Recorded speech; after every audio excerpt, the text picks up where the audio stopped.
Federal agencies are searching for locations to shelter thousands of undocumented immigrants making their way from Central America to the southwestern sections of the U.S. One of those potential locations is right here in Southeast Texas, and there's a local organization behind the push to bring them here.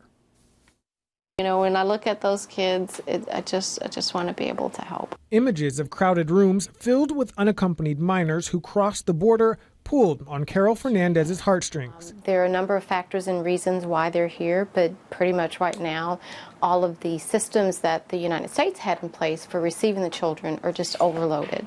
She says that's because from October 2013 to May of this year, there has been an influx of 47,000 children, ranging in age from infants to 17-year-olds, igniting a response from federal agencies and their partners, including Catholic Charities USA. I spoke with our bishop and we tried to identify properties here, but there wasn't anything that met the needs for what FEMA's looking for. Fernandez says FEMA needed a place at least 40,000 square feet and able to house 200 to 300 kids.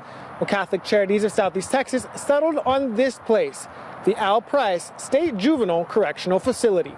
That property, however, is owned by Jefferson County, so it would be up to the commissioners to determine whether or not to utilize the space in that way.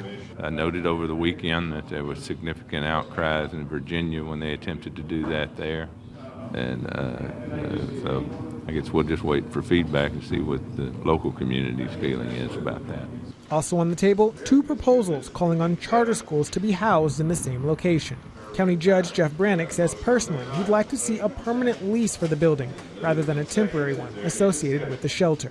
But ultimately, it will be up to all of the commissioners to decide. I don't know. I'm hopeful that they will say yes.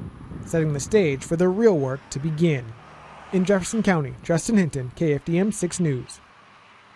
Judge Brannick says he's been overwhelmed with phone calls and emails from people who do not want that shelter. He says the number one reason Southeast Texans are worried about disease, and they say the federal government should not have been allowed to begin this in the first place. Well, shelters are going up in other parts of Texas. According to authorities, the U.S. government plans to turn an empty 55,000 square foot warehouse in McAllen into a processing facility for unaccompanied children who have entered the country illegally. The facility could house up to 1,000 immigrants. More than 52,000 unoccupied minors have been arrested since October after entering the U.S. illegally, a 99% increase over the same period a year earlier. About 3/4 of those children have been arrested in the Rio Grande Valley in South Texas.